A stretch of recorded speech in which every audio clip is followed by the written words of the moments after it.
자, 스포츠를 재테크처럼 분석의 정석 아르마다입니다. 안내 코멘트 넘기실 분들께서는 2분 정도만 건너뛰기 하시고 바로 분석부터 들어보시면 되겠습니다.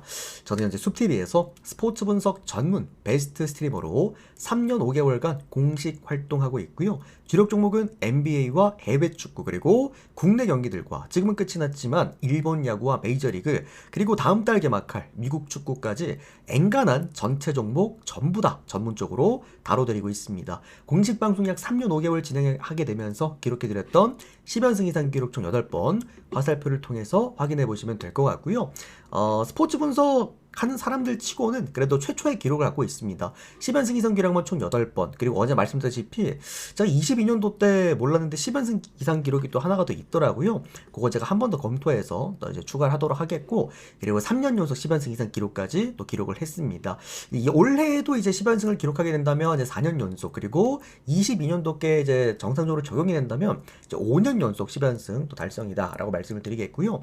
우리 또 숲TV 여러분들은 이미 이제 방송국 그리고 이제 생방송을 통해서 모두 확인을 하셨겠지만 우리 유튜브 여러분들 한 번 더 확인해 보시라고 개인 통상 기록 따로 유튜브 댓글창 링크에다가 남겨놨습니다. 그 링크 타고 들어오셔서 이렇게 또 아무거나 누르고 들어가셔서 날짜부터 내용들 그리고 댓글들까지 모두 투명하게 확인 가능하시니까요. 네이트로 받아보실 분들은 참고해 보시면 되겠습니다.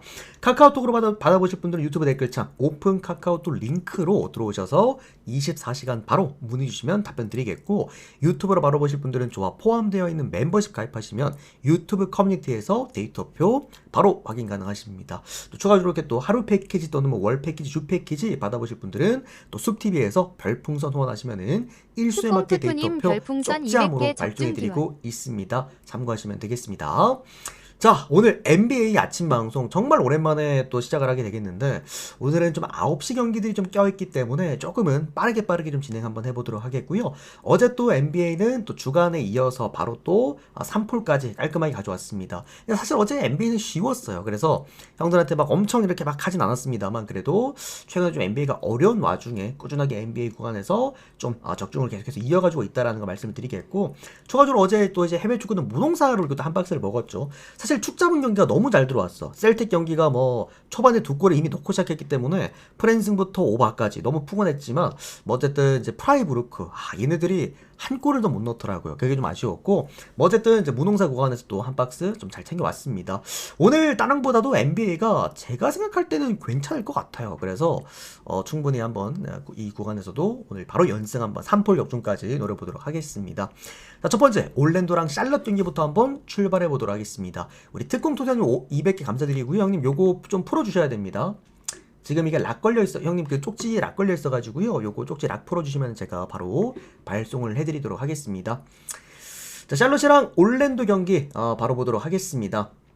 자, 일단 샬럿은 백투백 경기입니다, 여러분들. 백투백 경기이고, 올랜도 같은 경우에는 이제 3일을 쉬기는 했어요. 3일 쉬긴 했는데, 다만 한 가지, 올랜도가 3일을 쉬기는 했습니다만, 올랜도는 이미 영국을 다녀왔죠. 이번에 그 멤피스와의 유럽 이 투어, 독일 갔다가 그 다음에 영국 갔다가 그 다음에 또 이제 미국으로 복귀를 했기 때문에 사실 이동거리만 놓고 봤을 때 최근에 뭐 백투백 오는 샬럿도 백투백 샬럿인데, 올랜도 입장에서도 이동거리 자체는 그렇게 수월하진 않았을 겁니다. 생각보다 조금은 빡빡했던 올랜도의 일정이 아니었을까라는 좀 생각이 들고요.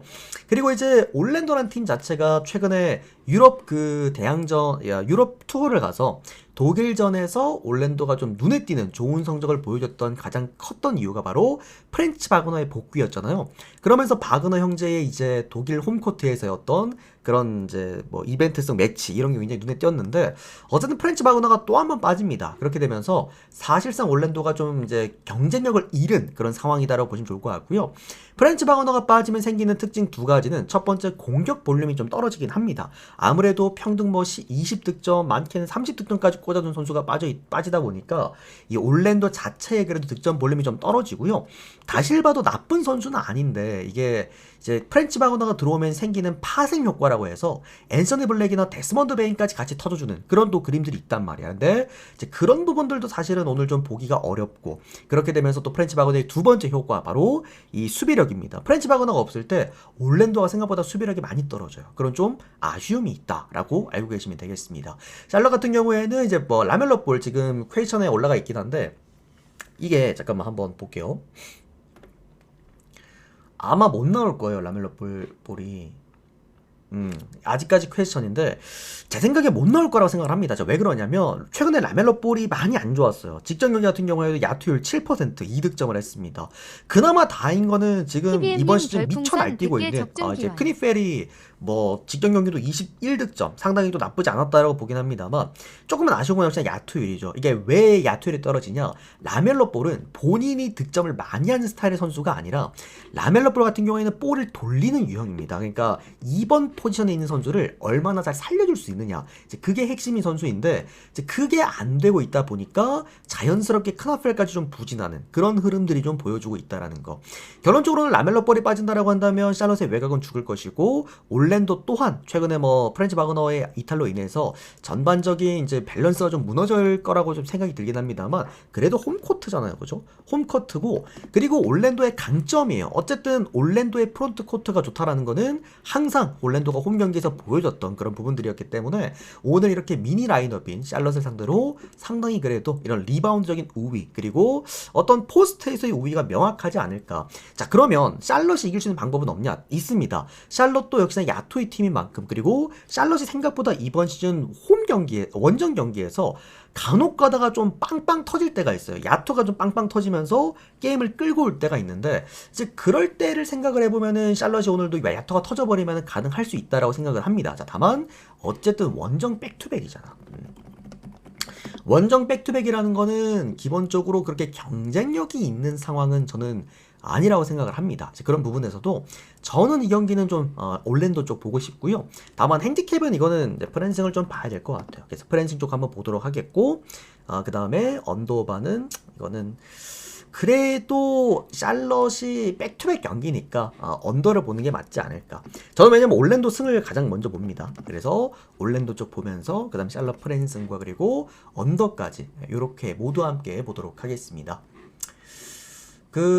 우리 PBM 형님은 데이터표 빠르게 발송해드렸고요. 그 다음에 아까 200개 원하신 형님은 요거 형님 쪽지 풀어주시면 바로 제가 저거 해드리도록 하겠습니다. 확인 좀 부탁드릴게요, 형님. 잠깐만요. 됐다. 자, 그 다음은 필라델피아랑 휴스턴 경기 계속해서 이어서 보도록 하겠습니다. 오늘 그래도 경기 중에서 가장 빅매치라고 봐야 될 것 같아요, 그죠? 필라델피아랑 휴스턴의 맞대결인데, 자, 요렇게 봅니다. 휴스턴이란 팀 자체가 최근에 그래도 가장 큰 문제로 우리가 야기하는 게 무엇인가? 바로 외곽이죠.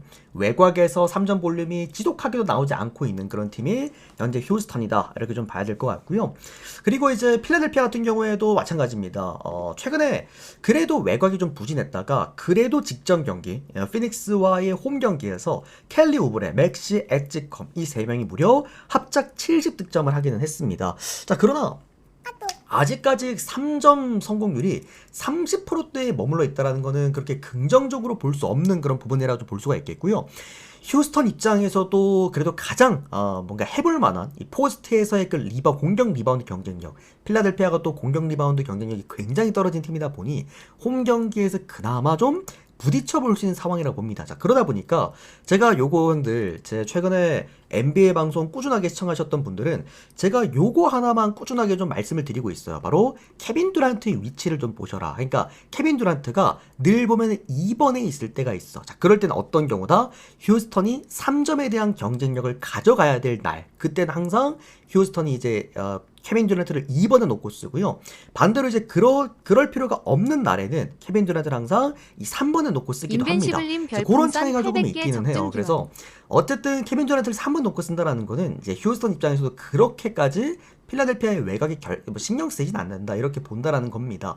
어쨌든 휴스턴이 어차피 포스트 게임을 해야 되는 팀이라고 한다면 필라델피아 입장에서도 굳이 외곽을 던지려고는 하지 않을 것 같고요. 뭐 그러다 보니 좀 자연스럽게도 저는 충분히 언더 쪽 사이즈를 볼 수가 있는 경기고, 그리고 물론 최근에 그래도 피닉스전에서 필라델피아가 외곽에서의 힘을 많이 좀 올렸다라고는 할지라도 필라델피아의 문제점, 클러치 히터가 지금 없습니다. 맥시가 이번 시즌은 왜 이렇게 부진한지 모르겠는데 맥시가 원래 클러치 히터거든요. 근데 어쨌든 이 클러치 히터 외곽 구간에서 조금은 아쉽다라는 거. 항상 보면 여러분들 어제도 엊그저께도 보셨죠. 4쿼터에 뒤집혀요. 항상 필라델피아가. 그런 부분들 참고하시면 되겠습니다.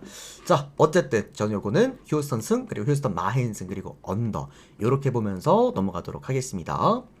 저 인벤시블 형님은 이거 그거죠? 방송국에 후원하셨던 걸로 알고 있는데 그때 휴방할 때 그 777 이벤트 할 때 그죠? 형님도 어서 들어오십시오.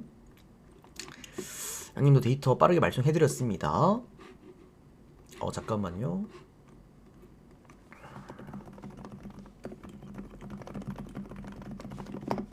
자, 그 다음은 워싱턴과 덴버 경기 이어서 보도록 하겠습니다. 오늘 경기 중에서 좀 재밌는 경기가 되지 않을까라고 좀 생각이 들고, 개인적으로 최근에 형들이 좀 NBA를 어려워하는 이유가 오늘 이런 경기에 좀 나오지 않을까라는 생각이 듭니다. 자, 왜 그러냐면 역배가 보이는 경기예요. 그러니까 이게 워싱턴 입장에서도 최근에 보면은 경쟁력 자체는 없는 팀이 되긴 했거든요. 거기에다가 맥컬럼까지 지금 빠져버리게 되면서, 그래도 여러분들 워싱턴이 최근에 폼을 조금씩 회복하고 있는 게 홈 경기이기는 해요. 얘들이 홈코트에서 나름 야투 터지면서 간혹 가다가 막 그 역배를 터트릴 때가 종종 있긴 하거든요. 그게 어쨌든 워싱턴의 이번 시즌 강점 아닌 강점인데, 자, 일단은 이제 뭐가 됐든 간에 워싱턴은 맥컬럼까지 내보내게 되면서 외곽에서 조율해줄 수 있는 자원이 아예 없어지기는 했습니다. 자, 그러나 어쨌든 미들턴이 돌아왔고, 그리고 뭐 트레 존스부터 캐링턴까지 기본적인 슈터 선수들을 많습니다. 즉, 홈 경기에서 워싱턴은 뭐 상대팀이 수비가 안 되는 팀을 만났다라고 한다면 야투에서는 언제든 터져도 이상할 게 없는 팀이 워싱턴이라는 겁니다. 그래서 저는 항상 워싱턴의 배당이 좀 준수하게 잡혔을 경우, 그리고 상대 원정팀의 수비가 안 좋은 팀일 경우에는 엔간하면 워싱턴 역배를 좀 건드리는 편이기는 해요. 그래서 저는 이 경기 일단은 역배를 받은 워싱턴 쪽 한번 건드려보고 싶다는 좀 생각이 들고요. 자, 그리고 덴버입니다. 계속해서 일단 스몰 라인업을 쓰고 있어요. 직전 경기 레이커스한테 홈 경기에서 패배를 했는데, 제가 이 경기 레이커스 백투백 경기인데도 불구하고 레이커스를 형들한테 주력으로 챙겨드렸거든요. 그만큼 자신이 있었던 이유가 뭐냐면, 덴버의 이 스몰 라인업은 원래 덴버가 요키치를 필두로 해서 그 포스트에서의 그 리바운드 경쟁력도 굉장히 좋았던 팀이었는데, 요키치가 빠지게 되면서 이 포스트가 완전 붕괴됐거든요. 그러니까 그러면서 이제 덴버는 스몰 라인업 형태로 계속 게임을 이어나가고 있긴 한데, 근데 이게 덴버가 스몰 라인업을 사실 썼던 기억이 거의 없다 보니까 좀 미숙합니다. 생각보다 얼리 오펜스를 쓰는데 그 과정이 매끄럽지가 않고, 그러다 보니 최근 들어서 득점력이 조금 뚝뚝 떨어지는 모습이 눈에 띄게 보인단 말이죠. 물론 자말 모레이는 하드 캐리를 하고 있습니다. 직전 경기도 28득점을 했습니다만 다만 팀 득점이 107득점에 묶였습니다. 그리고 덴버가 수비가 좋은 팀은 아니잖아요. 특히나 스몰 라인업인 만큼 외곽 수비가 더 안 될 수밖에 없을 텐데, 그런 부분들을 오늘 워싱턴이 좀 공략이 되지 않을까라는 생각이 들고, 그리고 워싱턴도 뭐 리바운드에 강점이 있는 팀은 사실 아니긴 합니다. 다만 어쨌든 3점 대 3점으로 게임을 풀어나갈 가능성, 그리고 워싱턴 같은 경우에도 리바운드 자체가 그렇게 덴버에게 밀리지 않는다라는 점까지 고려해 보았을 때 오늘 받은 역배당은 생각보다 좀 많았다라는 생각도 한번 저는 해봅니다. 저는 그래서 이 경기는 워싱턴 프랜승 쪽 한번 보셨으면 좋겠고요. 다만 역시나 덴버가 자말 머레이라도 출전이 가능한 이상 질 것 같아 보이지는 않습니다. 다만 이제 1.27 배당에 대한 메리트가 있었느냐, 그렇게 본다면 또 그건 또 아닌 것 같아요. 그래서 일단 워싱턴 프랜승 먼저 보도록 하겠고, 그 다음에 덴버승, 뭐 당연하게도 오바입니다. 또 양쪽 다 스몰 라인업으로 야투 게임을 할 가능성이 매우 높기 때문에 그래도 220점 되면은 오바를 한번 보는 게 맞지 않나 라고 봅니다. 자, 그러면 댈러스 그리고 골든 스테이트 워리어스 경기 보겠습니다. 저는 오늘 한 경기만 딱 봐야 된다면 이 경기 봅니다. 당연하게도. 개인적으로 좀 별풍선 궁금하고요. 400개 적중 이제 기원. 댈러스가 어떤 경기를 할지 골스를 상대로 굉장히 좀 궁금하고, 왜냐면 댈러스란 팀 자체가 사실 이번 시즌 맞대결에서 보셨겠지만 골든 스테이트 워리어스를 상대로 힘을 낼 수 있는 구조는 아니잖아요. 아니었잖아요. 그죠? 다만 이제 지금은 조금 달라진 모습들이 좀 있는데, 첫 번째가 댈러스가 쿠퍼 플래그에 미친 듯한 성장력입니다. 자, 쿠퍼 플래그가 직전 경기에도 17득점에다 17리바운드, 뭐 뉴욕 원정 경기 가가지고 114대 97점으로 3연승까지 올라가 있는데, 이게 그 댈러스란 팀 자체가 지금 좋은 거는 뭐냐면 단점이 없어요. 제가 간혹 가다가 작년에도 그랬고, 이런 그러니까 엄청 최근에 분위기 좋은 팀들을 설명을 할 때 꼭 빼먹지 않고 말씀드리는 코멘트 중 하나가 단점이 없습니다인데, 지금 댈러스가 단점이 없습니다. 수비적인 측면에서도 사실 단점이 없어요. 쿠퍼 플래그는 애초에 듀크 대 시절 때부터도 수비가 굉장히 좋았던 선수였어요. 근데 이런 선수가 1번을 잡고 있다 보니까, 그리고 나지마샤를 지금 많이 내렸잖아요. 그렇게 되면서 공격 그 볼륨은 이제 중앙 구간으로 좀 내려주고, 외곽에 수비 벨트를 잡아주고, 그리고 사실 뭐 지금 보시면은 센터 구간에 그 이제 포엘이 있는데, 뭐 워싱턴도 그렇고 포엘도 그렇고 솔직히 말씀드리면 엄청 리바운드에 강점을 띠고 있는 그런 선수들은 아니기는 해요. 근데 어쨌든 수비 범위가 워낙 넓은 선수들이다 보니까 포스트에서 앵간한 수비 안 좋은 팀을 만났을 때 좀 때려잡는 느낌들이 좀 있어. 그러다 보니 댈러스가 오늘 제가 볼 때는 그 가져갈 첫 번째 전술은 아마 골세 포스트를 저는 박살낼 수도 있을 거라고 생각을 합니다. 자, 지금 보시면요. 지미 버틀러가 그 아킬레스건 파열로 시즌 아웃을 홍보를 받았잖아요. 그리고 직전 경기 토론토 경기에서 바로 져버렸잖아. 그게 토론토가 버틀러 빠지자마자 어떤 식으로 게임을 했냐면, 집요할 정도로 골든 스테이트 워리어스의 포스트를 진짜 파고들었어요. 그러면서 드리드번드 그린을 괴롭혔고, 디그린 직전 경기 6득점밖에 못했습니다. 팀이 127점 넣는 동안. 그만큼 포스트에서 경쟁력을 완전히 잃어버렸단 말이죠. 지미 버틀러가 지난 시즌 이제 골스 보신 분들은 아시겠지만 후반기에 합류하고 나서부터 커리까지 같이 폭발하면서 이제 뭐 9할 승률까지 올렸다라고 한다면, 반대로 지미 버틀러가 없었던 지난 시즌 골스는 그야말로 포스트에서 재앙이었습니다. 그만큼 댈러스는 기본적으로 1번 쿠퍼 플래그조차 3번, 그러니까 스몰 포워드로 뛸 수 있는 그런 선수들이기 때문에, 그러니까 포워드 5명이라는 거야 사실상. 그러니까 그런 부분에 대해서 이거는 댈러스가 홈 경기에서 굳이 역배를 받을 만한 이유가 있었나? 골스가 결국 또 오늘 경기를 잡아내려면 외곽에서 미친 듯이 퍼부어야 될 텐데, 그게 과연 버틀러 없는 상태에서 얼마나 유지될 수가 있을까? 그리고 포스트에서의 경쟁력이 아예 없지 않나? 추가적으로 지금 쿠민가 있잖아요.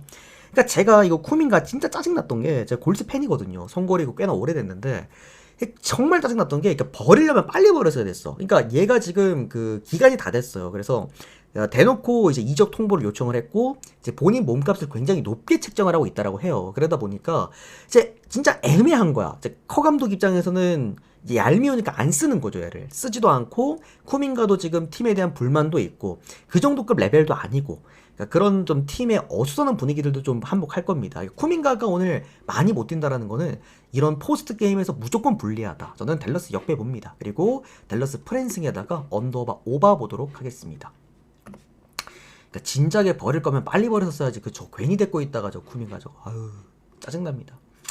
자, 어쨌든 미네소타랑 시카고 불스 경기 이어서 보도록 하겠습니다.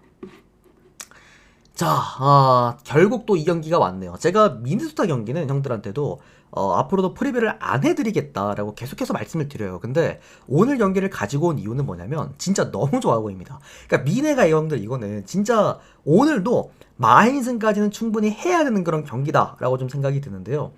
자, 일단은 미네소타의 이번 시즌 눈에 확 띄는 딱 하나가 있었어. 바로 홈 경기 원정 경기 수비력이에요. 이게 너무 눈에 띄게 차이가 많이 나더라고요.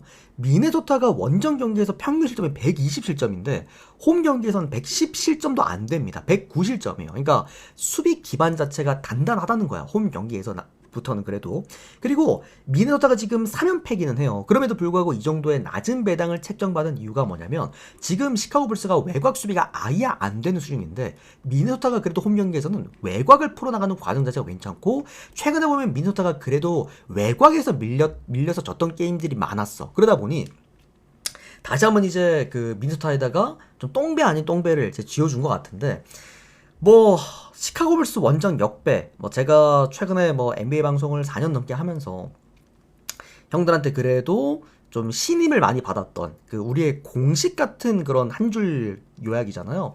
근데 최근에 시카고 불스 원정 역배가 잘 안 나와요. 안 나오기도 하고, 또 제가 오늘 원래 초안을 시카고 불스 역배를 봤거든요. 근데 제가 이렇게 분석하면 안 되는 건 아는데 미네소타 분석을 정말 못해요. 그러다 보니까 초안에 오히려 제가 불스 역배까지 봤다라고 한다면, 아, 이거는 미네 마행까지 나올 수가 있겠다. 그리고 세부적인 디테일한 지표로 놓고 보더라도요, 이미 미네소타의 홈코트 수비 능력은 믿고 볼 수 있는 수준이야. 약간 뉴욕 닉스 전성기 시절 느낌이더라고요. 그리고 어쨌든 포스트 좋은 팀이기도 하고, 여러 가지 부분에서 이제 미네소타가 아마 오늘 계속 배당이 올라가긴 할 거예요. 이제 랜들 GT 걸려 있죠. 그리고 이제 저기 어디야, 조시길이 또한 지금 오늘 나올 수 있는 상황이라고 하죠. 그러다 보니까 계속해서 아마 배당이 올라갈 텐데, 좀 배당 바짝 올라갔을 때 한번 미네소타 물어보시길 바랍니다. 저희는 안 가져갔습니다. 당연하게도 미네 경기는 우리는 안 가져갑니다. 자, 그다음은 유타랑 샌 안토니오 경기 보도록 하겠습니다. 랜들 출전입니까? 확인됐습니다. 그러면 저게 지금 저점이겠다. 고점이긴 하겠다. 1.13배당. 더 이상 안 올라가긴 하겠네요. 자, 그럼 유타랑 샌안토니오 경기인데 뭐 분석에 의미가 있는 경기였을까요? 어쨌든 뭐 유타가 홈코트다 보니까 역시나 빠른 템포로 달릴 거고, 샌안토니오 역시나 뭐 이제 화력으로 게임을 풀어나가려고 할 겁니다. 1.01 배당이라는 배당은 아무래도 마카넨 선수가 없다 보니까, 그리고 그나마 미들맨이었던 키온테 조직까지 잠깐만 한번 보자. 키온테 조직까지 지금 퀘션에 걸려있다 보니까 좀 배당을 터무니없이 좀 짜게 줬던 그런 느낌이 좀 없지 않아 있긴 한데, 뭐 저는 그래도 유타가 홈 경기에서는 늘상 꾸준하게 뭔가 성과를 냈던 팀이었습니다. 직전 경기 미네소타를 상대로도 127득점 꽂아 넣어주면서 어쨌든 승리를 가지고 왔고, 뭐 어쨌든 뭐 직전 경기 43득점을 했던 키온테 조지가 지금 이제 뭐 얘가 팔뚝 부상이라 그랬나? 그래서 오늘 경기 조금은 출전 여부가 불투명하기는 한데, 뭐가 됐든 간에 저는 그래도 유타가 홈코트라고 한다면 13.5점대의 핸디캡은 극복할 수 있지 않을까라고 좀 생각이 듭니다. 그리고 뭐 딴 것보다도 샌안토니오가 직전 경기였죠. 휴스턴 원정 경기에서 팀 야투율이 40%였습니다. 그런 부분들 웬만냐마도 조금 부진하기도 했고요.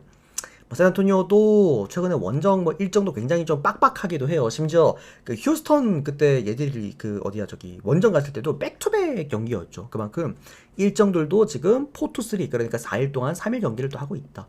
여러 가지 측면에서 유타가 13.5점대의 핸디캡은 너무 높다는 생각이 들고요. 뭐 다른 것보다도 뭐 키온테 조지 오늘 출전 가능하면은 냅다 프랜싱 한번 물어보시길 바랍니다. 뭐 그런 거 아니고는 가져갈 만한 건 없었다. 언더오바 오바 봅니다.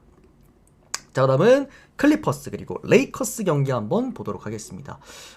좀 개인적으로 기다렸던 경기였는데요. 그 LA 더비죠. 근데 오늘 LA 클리퍼스 홈 경기에서 치러지는 이제 경기인 건데, 직전 경기 레이커스가 이제 덴버 상대로도 좋은 경기를 했고, 제가 그 경기를 또 주력으로까지 형들한테 챙겨드리기도 했습니다. 그게 돈치치가 나올 수 있는 레이커스는 일단 득점 볼륨이 떨어질 수가 없어요. 직전 경기도 돈치치가 무려 38득점, 10어시스트, 13리바운드, 트리플 더블을 냈고, 르브론 제임스 형들 제가 미쳐 날뛸 거라 했죠. 직전 경기 때 잘할 수 있을 거라 말씀드렸습니다. 그게 르브론 제임스가 어쨌든 포스트에서 높이에 대한 경쟁을 보여줄 수가 있는 경기였기 때문에 르브론 제임스도 잘했습니다. 오랜만에 19득점 참 잘했다. 다만 어쨌든 이제 그 레이커스라는 팀 자체가 최근에 움직임이 조금은 달라요. 이제 수비 능력치인데, 제가 직전 경기 때도 한번 언급을 드리긴 했습니다만, 레이커스의 최근의 수비 능력이 점점 좋아집니다. 그게 리바운드 관리가 상당히 잘 되기 때문, 단속이 잘 되기 때문인데요. 그 클리퍼스란 팀 자체가 아무래도 이제 나이가 많은 팀이고, 그리고 이제 뭐라 그래야 될까요? 에너지 레벨 자체가 높지 않은 팀이다 보니까 기본적으로 애들은 게임을 할 때 1번 빨을 굉장히 많이 받긴 합니다. 제임스 하든의 어떤 빨들, 그리고 직전 경기는 존 콜린스가 또 23득점, 또 리바운드에 어떻게 본다면은 뭐 킹이라고 볼 수도 있죠. 존 콜린스 같은 경우에도. 그만큼 전반적으로 이 두 선수 최근에 제임스 하든과 존 콜린스가 게임을 끌어나가고 있기는 한데, 다만 조금 이제 문제가 되는 거는 제임스 하든이 돈치치랑 맞대결해서 과연 얼마나 우위를 점할 수가 있을까? 저는 아니라고 보거든요. 200개 적중 기원. 뭐 제임스 하든이 최근에 맞붙었던 대부분의 팀들이 1번 포지션에 좀 약점이 있었던 그런 팀이었다라고 한다면 오늘은 아닙니다. 1번 구간에 돈치치라고 한다면 사실 또 오늘 더비잖아요. 그런 부분에서도 경쟁력이 아예 다를 거라 좀 생각이 들고, 다만 좀 이제 아쉬운 부분은 4번이기는 해요. 르브론 제임스가 오늘 존 콜린스를 상대로 저는 오늘 경쟁력은 없을 거라고 놓고 봐서 그게 조금은 아쉽기는 하나, 그래도 이 에이튼과 주바치의 어떤 높이 대결 충분히 에이튼이 앞설 수 있는 경기라고 생각을 합니다. 뭐 어쨌든 저는 이 경기가 좀 재밌을 거라고 느꼈던 이유가 뭐냐면 레이커스가 일단 역배를 받았어요. 그러니까 클리퍼스가 물론 최근에 6연승도 했고 물론 이제 좋은 경기를 많이 보여주긴 했습니다만 아직까지 저는 팀이 정돈이 안 된 상태라고 생각을 하거든요. 레이커스는 충분히 지금 플레이오프를 도전하고 있는 팀이기도 하고, 저는 굳이 이 더비에서 역배를 받을 만한 이유가 있었나, 저는 레이커스 역배까지 봅니다. 그리고 프랜슨까지 보도록 하겠고요. 언더바는 언더 보도록 하겠습니다. 언더 보는 이유는 당연하게도 두 팀 다 최근에 리바운드 단속이 굉장히 잘 되는 팀이고, 마찬가지로 이제 레이커스의 최근에 수비 능력이 많이 올라갔기 때문이다. 이렇게 보도록 하겠습니다. 우리 사랑형님도 데이터 빠르게 발송해 드렸습니다. 데이터 참고 한번 해주시고요. 자, 그다음 포틀랜드랑 마이애미 경기입니다. 결론부터 말씀드리면 모르겠습니다. 제가 포틀랜드 그렇고 마이애미도 그렇고 좀 감을 잘 못 잡는 두 팀이기도 하고, 이번 시즌 형들이 또 NBA를 어려워하시는 가장 큰 이유 계속 말씀드립니다만 이런 무지성 3점 난사 팀이 진짜 너무 많아졌어요. 제가 그래도 NBA는 형들이 많이들 찾아주시고 방송을, 그리고 제가 방송이 또 뜨기 시작했던 이유가 NBA잖아요. 그게 전술 분석이 참 맛있었고 제가 분석을 해댔을 때 그 전술 분석대로 흘러갔던 경기들이 굉장히 많았기 때문이었는데, 다만 최근에 진짜 NBA가 어려워지는 이유, 전술들이 없습니다. 대부분의 팀들이 그냥 3점만 난사하는 팀들이 대부분인데 그 두 팀이 바로 포틀랜드랑 마이애미다. 그러니까 야투 더 잘 터지는 놈 이길 수 있는 전형적인 경기라고 봅니다. 오버 하나만 찍고 넘어가도록 할게요. 요 경기는. 자, 요까지 오늘 NBA 총 8경기 정말 오랜만에 아침 방송 깔끔하게 해드렸고요. 좀 좋은 경기들 좀 잘 골라서 좋은 결과 있으셨으면 좋겠습니다. 어쨌든 어제 우리가 또 NBA도 3폴 잘 가져왔기 때문에 오늘도 연속 3폴 도전 한번 잘 해보도록 하겠고요. 뭐 어쨌든 오늘도 주간도 있다가 또 프리뷰를 또 해드리도록 할 테니까 좋은 경기들 많이 또 골라서 좋은 결과 있으길 바라겠습니다. 또 이런 식으로 데이터 받아보시면서 함께 해보실 분들, 유튜브 여러분들은 유튜브 댓글창 오픈 카카오톡 링크로 24시간 편안하게 문의 주시면 답변 드리도록 하겠습니다. 그래도 여기까지 하고 혹시라도 뭐 더 궁금하신 거 있으시면은 질문 남겨주시면 될 것 같고요. 우리 유튜브 여러분들께서는 이제 9시 경기니까 빠르게 또 골라서 좋은 경기 많이 또 잡아보시길 바라겠습니다. 오늘도 시청 감사드리고 도움이 되셨다면 좋아요, 구독 많이 눌러주시면 너무나 감사드리겠습니다. 고맙습니다.